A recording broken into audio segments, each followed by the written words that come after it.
Tradisi masa Advent. Begitu pentingnya peristiwa kelahiran Yesus Sang Putera, sehingga gereja mempersiapkan umatnya untuk memperingatinya. Dan masa persiapan ini dikenal dengan masa Advent.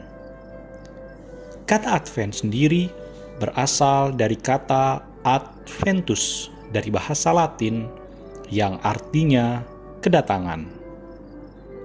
Masa Advent yang kita kenal saat ini sebenarnya telah melalui perkembangan yang cukup panjang. Pada tahun 590, Sinode di Makon, Gaul, menetapkan masa pertobatan dan persiapan kedatangan Kristus. Kita juga menemukan bukti dari homili minggu kedua masa Advent dari Santo Gregorius Agung di masa kepausan tahun 590 sampai dengan tahun 604. Dari Gelasian Sacramentari, kita dapat melihat adanya 5 minggu masa Advent yang kemudian diubah menjadi 4 minggu oleh Paus Gregorius ke-7. Sampai sekarang, masa Advent ini dimulai dari hari Minggu terdekat dengan tanggal 30 November atau Hari Raya Santo Andreas selama 4 minggu ke depan sampai kepada Hari Natal pada tanggal 25 Desember. Masa Advent ini berkaitan dengan permenungan akan kedatangan Kristus. Kristus memang telah datang ke dunia. Ia akan datang kembali di akhir zaman. Namun, ia tidak pernah meninggalkan gerejanya dan selalu hadir di tengah-tengah umatnya. Maka, dikatakan bahwa peringatan Advent merupakan perayaan akan 3 hal, yaitu peringatan akan kedatangan Kristus yang pertama di dunia, kehadirannya di tengah gereja, dan penantian akan kedatangannya kembali di akhir zaman. Maka kata Advent harus dimaknai dengan arti yang penuh, yaitu dulu, sekarang, dan di waktu yang akan datang. Ini adalah dasar dari pengertian 3 macam kedatangan Kristus yang dipahami Gereja Katolik. Pemahaman ini menjiwai persiapan rohani umat, dan hal ini tercermin dalam perayaan liturgi dalam Gereja Katolik. Sebab di antara kedatangannya yang pertama di Betlehem dan kedatangannya yang kedua di akhir zaman, Kristus tetap datang dan hadir di tengah umatnya.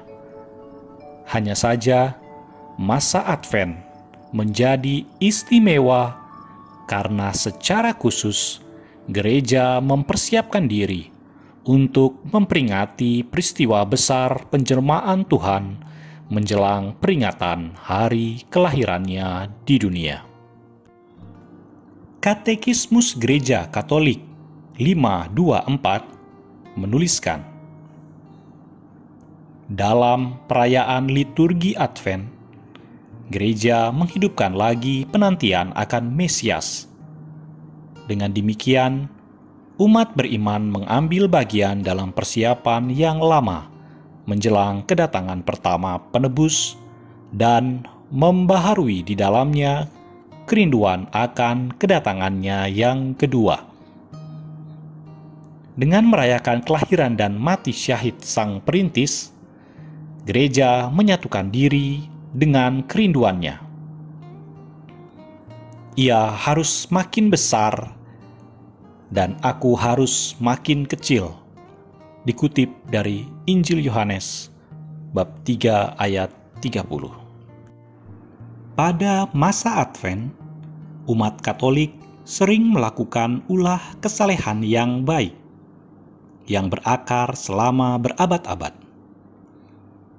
Ulah kesalehan ini bertujuan untuk membantu mempersiapkan umat dalam menyambut kedatangan Sang Mesias.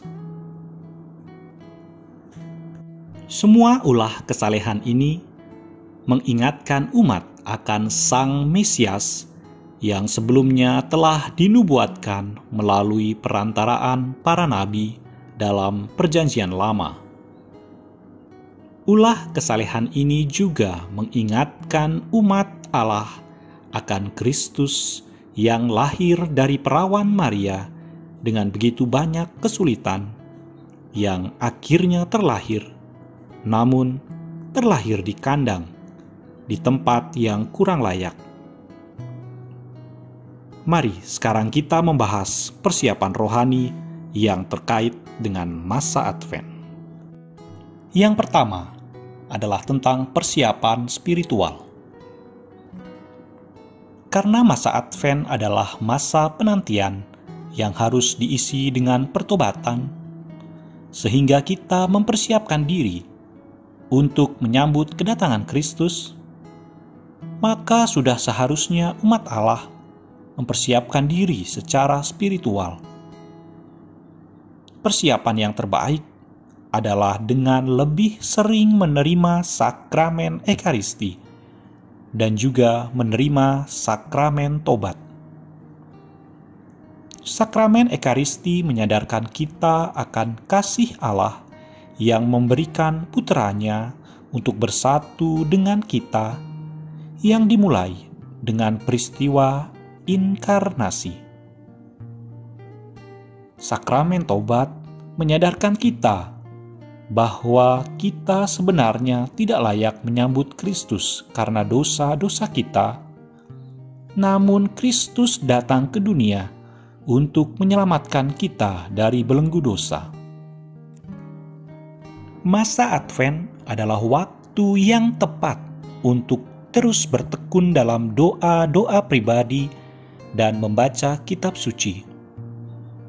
Sungguh baik kalau kita dapat mengikuti bacaan kitab suci mengikuti kalender gereja, karena bacaan-bacaan telah disusun sedemikian rupa untuk mempersiapkan kita menyambut Sang Mesias.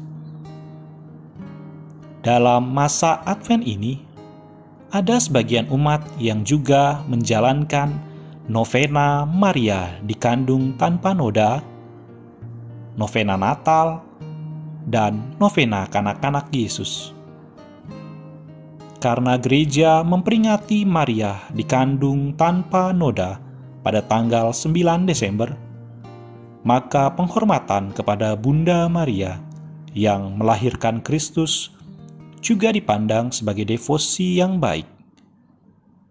Jika devosi ini dilaksanakan, maka sebaiknya menonjolkan teks-teks profetis, mulai dari Kejadian bab 3 ayat 15, dan berakhir pada kabar gembira dari malaikat Gabriel kepada Maria yang penuh rahmat.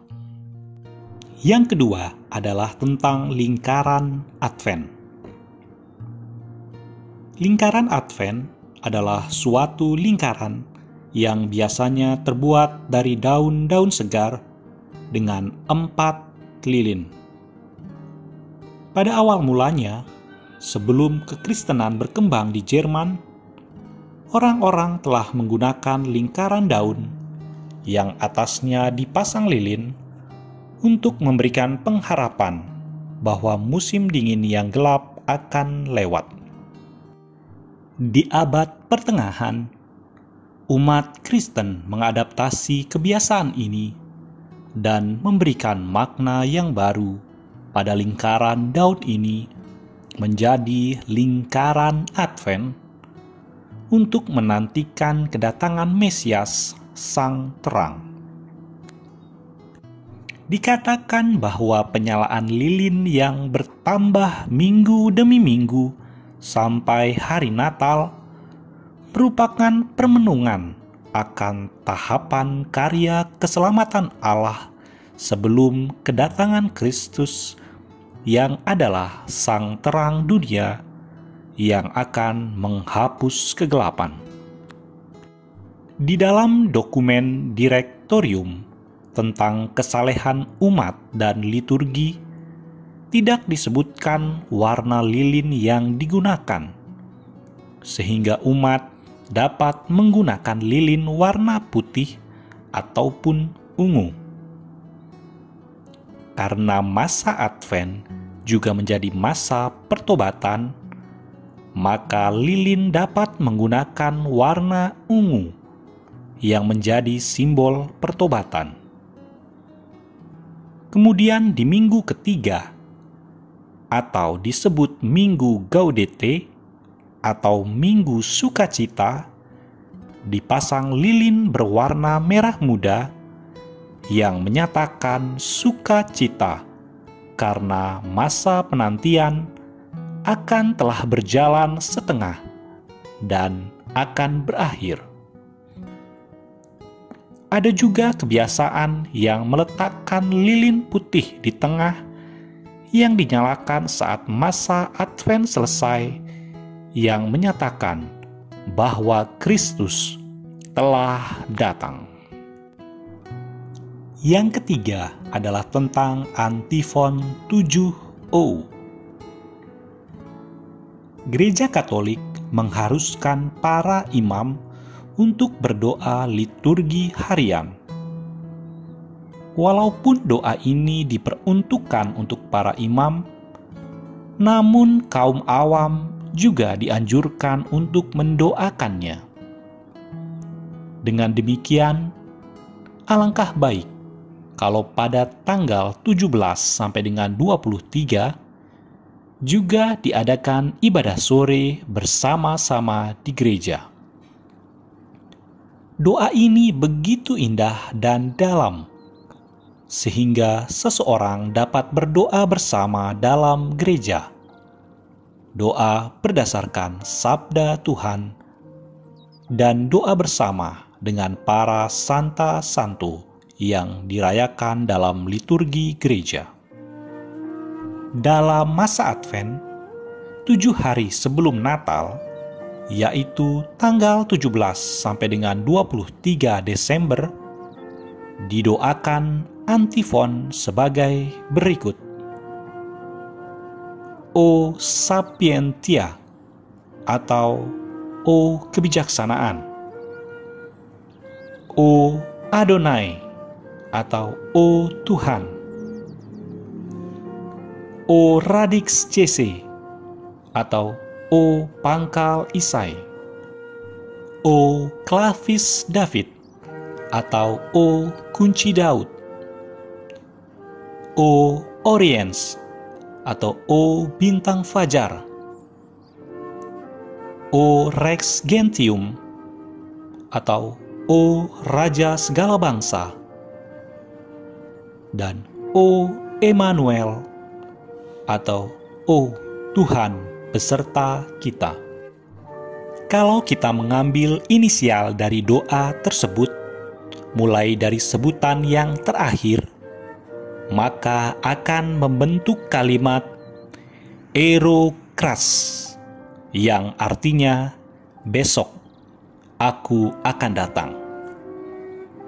Jadi, masa penantian dalam masa Advent senantiasa dibarengi dengan pengharapan akan kedatangan Sang Immanuel. Antifon ini menggambarkan kerinduan akan kedatangan Sang Mesias. Dia yang merupakan sabda Allah, yang akan mengajarkan manusia jalan Allah dengan cara Sang Sabda yang adalah Allah menjadi manusia.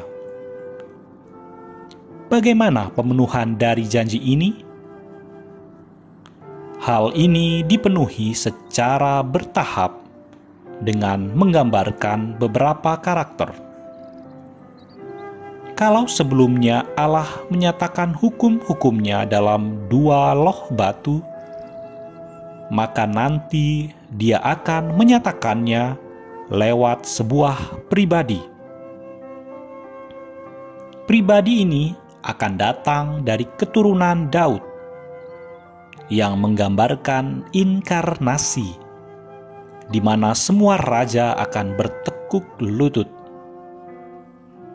Dia mempunyai kekuasaan tak terbatas, yang digambarkan sebagai kunci Daud, di mana dia akan mengangkat manusia dari keterpurukan. Dia akan memberikan terang kepada bangsa-bangsa. Terang ini menyinari semua orang, baik bangsa Yahudi maupun non-Yahudi, dan dia akan menjadi raja segala bangsa. Dia akan datang kepada umat manusia dan akan menyertai umat manusia. Itulah harapan dari umat manusia akan kedatangan Sang Penyelamat. Dan dari rangkaian 7 antifon, maka seolah-olah Yesus menjawab kerinduan ini dengan menyatakan Erukras, atau besok aku akan datang. Mari kita melihat satu persatu dari antifon ini. Yang pertama, O Sapientia, antifon yang didoakan pada tanggal 17 Desember. O kebijaksanaan yang mengalir dari sabda yang maha tinggi, menggapai dari ujung ke ujung dengan penuh kuasa, dan dengan gembira memberikan segala sesuatu. Datang dan ajarlah kami jalan kebijaksanaan. Roh Tuhan akan ada padanya, roh hikmat dan pengertian, roh nasihat dan keperkasaan, roh pengenalan dan takut akan Tuhan. Ya, kesenangannya ialah takut akan Tuhan. Ia tidak menghakimi dengan sekilas pandang saja, atau menjatuhkan keputusan menurut kata orang. Yesaya 11 ayat 2-3. Dan ini pun datangnya dari Tuhan semesta alam. Ia ajaib dalam keputusan dan agung dalam kebijaksanaan. Yesaya 28 ayat 29. Yang kedua, O Adonai, antifon yang didoakan pada tanggal 18 Desember. O Tuhan dan penguasa dari bangsa Israel, yang telah menampakkan diri kepada Musa dari dalam semak terbakar, dan telah memberikan kepadanya hukum di Sinai. Datang dan bebaskanlah kami dengan rengkuhan lengan-Mu. Tetapi ia akan menghakimi orang-orang lemah dengan keadilan, dan menjatuhkan keputusan terhadap orang-orang tertindas di negeri dengan kejujuran. Ia akan mengajar bumi dengan perkataannya seperti dengan tongkat, dan dengan nafas mulutnya ia akan membunuh orang fasik. Ia tidak akan menyimpang dari kebenaran dan kesetiaan, seperti ikat pinggang tetap terikat pada pinggang. Yesaya 11 ayat 4-5. Sebab Tuhan ialah hakim kita, Tuhan ialah yang memberi hukum bagi kita. Tuhan ialah Raja kita, Dia akan menyelamatkan kita. Yesaya 33 ayat 22. Yang ketiga, O Radix Jese, antifon yang didoakan tanggal 19 Desember. O pangkal Isai, yang berdiri sebagai tanda bagi orang-orang yang di hadapannya seluruh raja tidak dapat membuka mulut mereka, yang kepadanya seluruh bangsa harus berdoa, "Datang dan bebaskanlah kami, janganlah menunda lagi." Suatu tunas akan keluar dari tunggul Isai, dan taruk yang akan tumbuh dari pangkalnya akan berbuah. Yesaya 11 ayat 1. Maka pada waktu itu, taruk dari pangkal Isai akan berdiri sebagai panji-panji bagi bangsa-bangsa. Dia akan dicari oleh suku-suku bangsa, dan tempat kediamannya akan menjadi mulia. Yesaya 11 ayat 10. Antifon yang keempat. O Klavis David, yang didoakan pada tanggal 20 Desember. O kunci Daud dan tongkat dari bangsa Israel, yang mana apabila ia membuka, tidak ada yang dapat menutup. Apabila ia menutup, tidak ada yang dapat membuka. Datang dan pimpinlah tawanan dari rumah penjara, dan dia yang duduk dalam kegelapan dan bayang-bayang maut. Aku akan menaruh kunci rumah Daud ke atas bahunya. Apabila ia membuka, tidak ada yang dapat menutup. Apabila ia menutup, tidak ada yang dapat membuka. Yesaya 22 ayat 22. Besar kekuasaannya, dan damai sejahtera tidak akan berkesudahan di atas tahta Daud dan di dalam kerajaannya, karena ia mendasarkan dan mengokohkannya dengan keadilan dan kebenaran dari sekarang sampai selama-lamanya. Kecemburuan Tuhan semesta alam akan melakukan hal ini. Yesaya 9 ayat 7. Untuk membuka mata yang buta, untuk mengeluarkan orang hukuman dari tempat tahanan, dan mengeluarkan orang-orang yang duduk dalam gelap dari rumah penjara. Yesaya 42 ayat 7. Antifon yang kelima. O Oriens, yang didoakan pada tanggal 21 Desember. O Fajar Timur, cahaya kemegahan abadi, dan matahari keadilan. Datang dan terangilah mereka yang duduk dalam kegelapan dan bayang-bayang maut. Bangsa yang berjalan di dalam kegelapan telah melihat terang yang besar. Mereka yang diam di negeri kekelaman, atasnya terang telah bersinar. Yesaya 9 ayat 1. Bangkitlah, menjadi teranglah, sebab terangmu datang, dan kemuliaan Tuhan terbit atasmu. Sebab sesungguhnya kegelapan menutupi bumi, dan kekelaman menutupi bangsa-bangsa. Tetapi terang Tuhan terbit atasmu, dan kemuliaannya menjadi nyata atasmu. Yesaya 60 ayat 1-2. Tetapi kamu yang takut akan namaku, bagimu akan terbit surya kebenaran dengan kesembuhan pada sayapnya. Kamu akan keluar dan berjingkrak-jingkrak seperti anak lembu lepas kandang. Maleakhi 4 ayat 2. Selanjutnya, antifon O Rex Gentium, yang didoakan pada tanggal 22 Desember. Raja segala bangsa dan yang dirindukan, batu penjuru yang membuat bangsa Yahudi dan non-Yahudi menjadi satu.